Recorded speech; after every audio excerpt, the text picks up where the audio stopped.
हाँ हाँ। रेगुलर हूँ। अच्छा, रेगुलर ग्रेजुएशन, ऑनर्स नहीं किया है? ऑनर्स अभी मैं कर रही हूँ, हिस्ट्री से एमए। हिस्ट्री से एमए कर रही हैं अभी जी आप? सर, अच्छा अच्छा परसुइंग अच्छा। है। तो आप पॉलिटिकल साइंस का अध्ययन किया, सोशियोलॉजी का अध्ययन किया, अब आप इतिहास पढ़ रही हैं, यस सर। क्यों? सर जब मैंने ग्रेजुएशन किया तो जो भी सब्जेक्ट्स कॉलेज में अवेलेबल थे वो ले लिया। ग्रेजुएशन के बाद मैंने सिविल सर्विसेज की प्रिपरेशन स्टार्ट की, तो मुझे हिस्ट्री इंटरेस्टिंग लगा और मुझे ऐसा भी लगा कि फर्स्ट पेपर में जीएस फर्स्ट पेपर में 50% कवर हो जाएगा और जो मेरे ग्रेजुएशन के सब्जेक्ट हैं वो सेकंड पेपर में हेल्पफुल हो जाएंगे। अच्छा यही अच्छा। सब देखते हुए मैंने हिस्ट्री ऑप्ट तो किया। हिस्ट्री में क्या अच्छा लगता है आपको? इंडियन हिस्ट्री की बात अगर हम करें, कौन सा पीरियड आपको ज़्यादा अच्छा लगता है? सर इंडियन हिस्ट्री में Indian national movement. Indian national movement. Yes sir. ऐसी कौन सी स्टोरी है इंडियन नेशनल मूवमेंट की जो आपको सबसे ज़्यादा इंस्पायर करती है? सर जिस तरह से हमारे देश में पहले उग्रवाद, फिर उदारवाद, फिर गांधी जी ने अंग्रेज़ों का मुकाबला किया, रणनीति बनाई, गांधी जी की जो रणनीति रही और जिस तरह से पूरे देश ने सहभागिता की, ये सब चीज़ें देख के बहुत ही एनर्जी आती है और अच्छा लगता है पढ़ के। मान लीजिए आप सिविल सर्वेंट हो जाते हैं, तो जो भी आपने टेक अवेज़ है, जो इंस्पायर्ड हो के जो भी आपने सीखा है, समझा है, उसका कैसे उपयोग करेंगी आप अपने जीवन में sir as a civil servant? Indian national movement से हाँ। सर इंडियन नेशनल मूवमेंट से मैंने ये सीखा है कि हमारे समाज में विभिन्न धर्मों के लोग हैं और हमें हमेशा सबको साथ लेकर ही चलना होगा। अगर कभी भी हम किसी एक पक्ष में जाते हैं या वोट बैंक राजनीति इन सब के चलते किसी एक धर्म का सपोर्ट करते हैं तो उसके परिणाम गलत आते हैं। इसीलिए हमेशा सोसाइटी के हर वर्ग को साथ लेके चलना होगा। दूसरा मैंने ये सीखा है कि पीपल पार्टिसिपेशन बहुत रिक्वायर्ड है, तो एज अ सिविल सर्वेंट मैं हमेशा जब भी कुछ भी काम करूँगी मैं कोशिश करूँगी कि रोल ऑफ पीपल हमेशा इम्पॉर्टेंट हो, उनका फीडबैक लेती रहूँगी और इसके अकॉर्डिंग अपनी पॉलिसीज़ में चेंज करती रहूँगी। तीसरा मैंने ये सीखा है कि महिलाओं का रोल बहुत इम्पॉर्टेंट होता है और एज अ सिविल सर्वेंट मैं हमेशा कोशिश करूँगी कि वुमेन इक्वलिटी हो, वुमेन भी आगे आके अपना रोल पूरा करें। वुमेन इक्वालिटी से आप क्या मीन करती हैं जब आप कह रही हैं वुमेन इक्वालिटी हो? सर वुमेन इक्वलिटी से मेरा मतलब है कि इकोनॉमिक, पॉलिटिकल, सोशल हर क्षेत्र में उन्हें बराबर का अधिकार मिले, न ज़्यादा न कम। अगर वो किसी चीज़ की योग्यता रखती हैं तो उनको अवसर मिले, ऐसा नहीं कि वो सिर्फ फीमेल हैं इसलिए उन्हें रोक दिया जाए। संविधान ने तो दिया हुआ है इक्वालिटी का राइट। सर कॉन्स्टिट्यूशन ने दिया हुआ है लेकिन हमारा सोशल माइंडसेट पैट्रियार्की बन गया है जिस वजह से काफ़ी उनके लिए सेक्टर्स लिमिटेड कर दिए गए हैं। ये चीज़ नहीं होनी चाहिए। मान लिया जाए आपको डिस्ट्रिक्ट मैजिस्ट्रेट बना दिया जाता है, आप यूपी की रहने वाली हैं ना? Yes sir. यूपी के किसी ज़िले में आपको डिस्ट्रिक्ट मैजिस्ट्रेट बना दिया जाता है। Yes sir.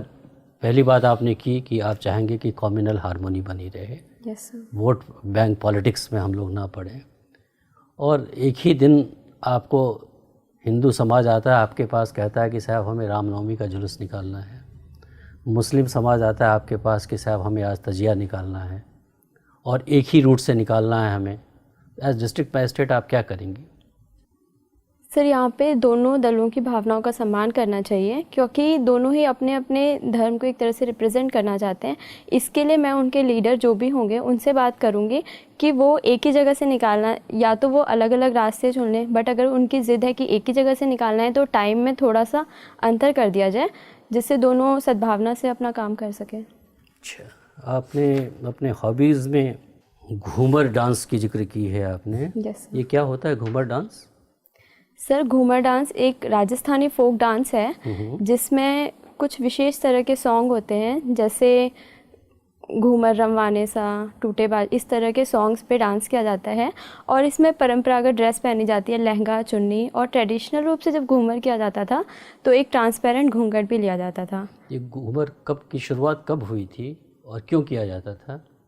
सर इसकी शुरुआत भील जनजाति से ही मानी जाती है कि वो अपने समुदाय में खुशी के जब भी अवसर होते थे, जैसे किसी का जन्मदिन होता था या किसी की सालगिरह होती थी, फसल कटाई होती थी, तब घूमर के माध्यम से अपनी खुशी को प्रकट करते थे और आगे ये राजस्थान में फैल गया। इसके बाद पास के राज्यों जैसे उत्तर प्रदेश, गुजरात में भी काफ़ी अच्छे से किया जाता है।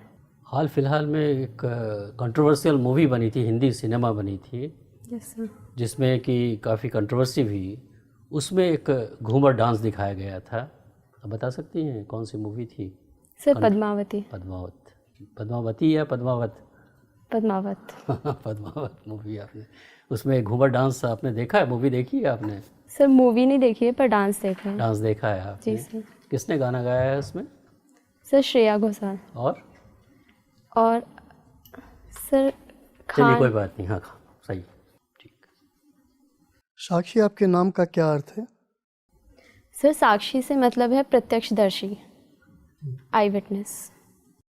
कोई और साक्षी नाम से कोई और फेमस व्यक्तित्व जिसके बारे में आपको पता हो? सर साक्षी मलिक भारत की एक फ्री स्टाइल रेसलर हैं जिन्होंने 2016 के ओलंपिक में ब्रॉन्ज मेडल जीता था। अच्छा, कहाँ से है वो, किस राज्य से? हरियाणा। हरियाणा से। हरियाणा में कहाँ से? सॉरी सर मुझे वो नहीं आइडिया नहीं पता। है। चलिए कोई बात नहीं। अच्छा, गारमेंट्स, यस।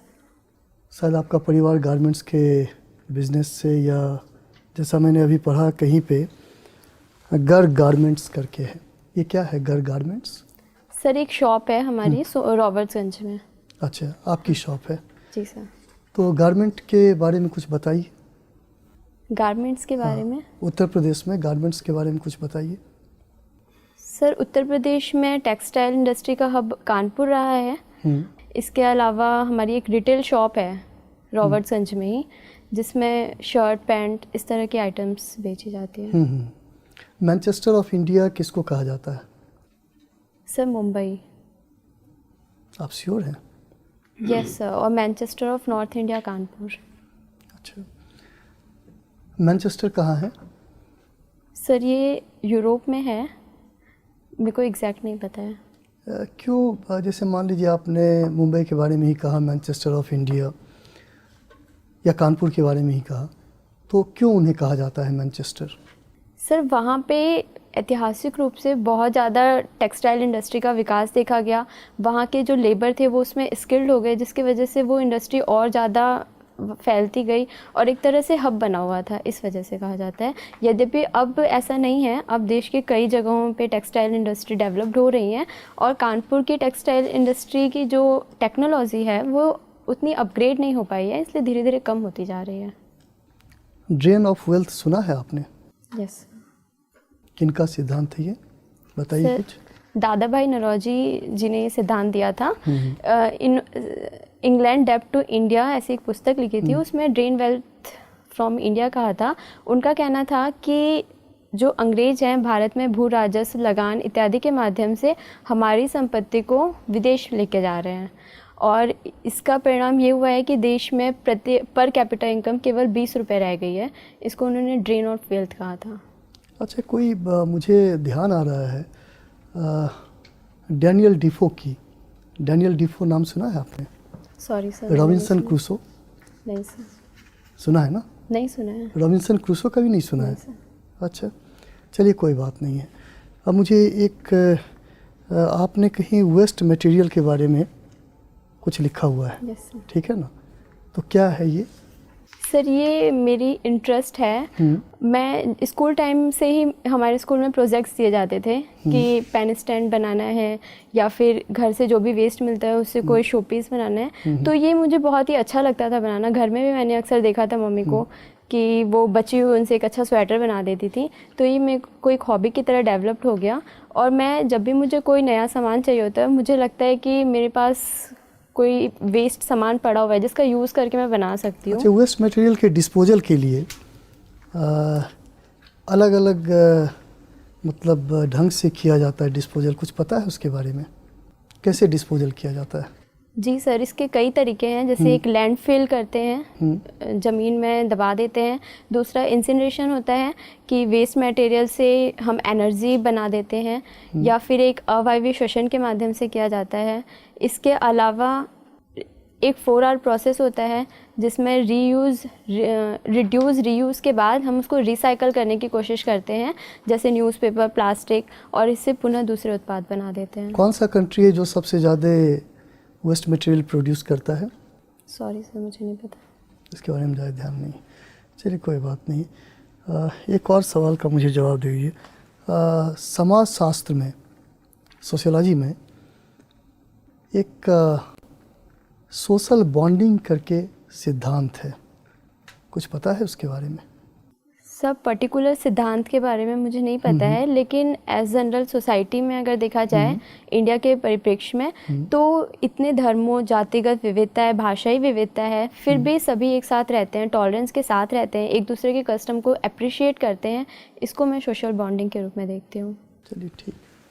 अभी आपने, ये आपका पहला साक्षात्कार है? Yes sir. इससे पहले आपने प्री दिया है? जी सर। ओके।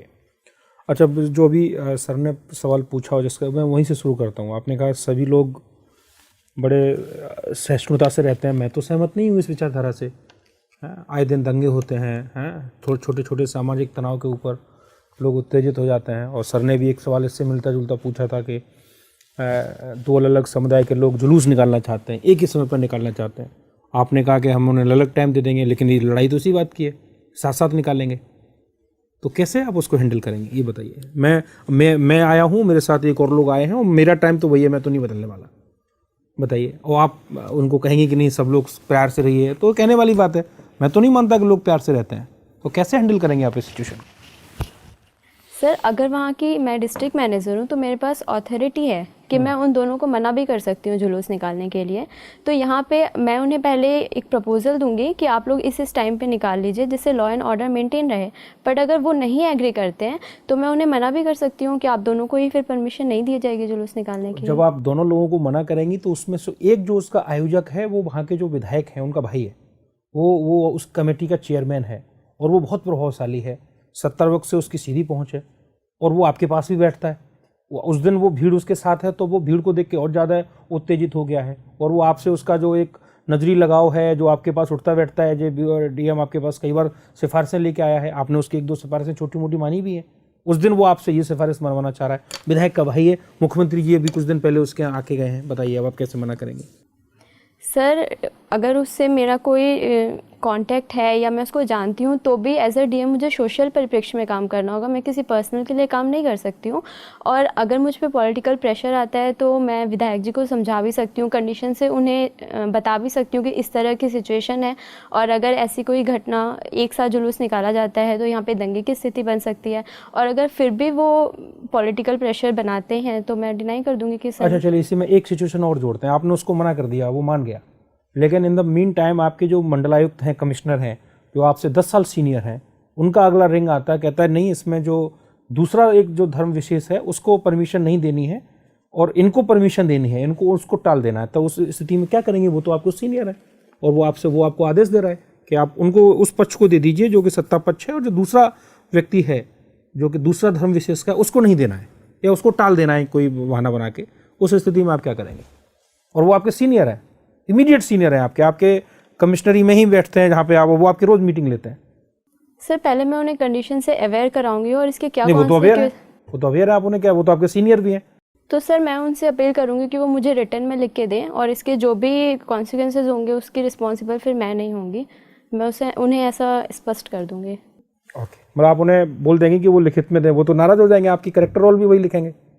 नहीं, आप सोच लीजिए, आप मुझे आराम से तसल्ली से जवाब दीजिए।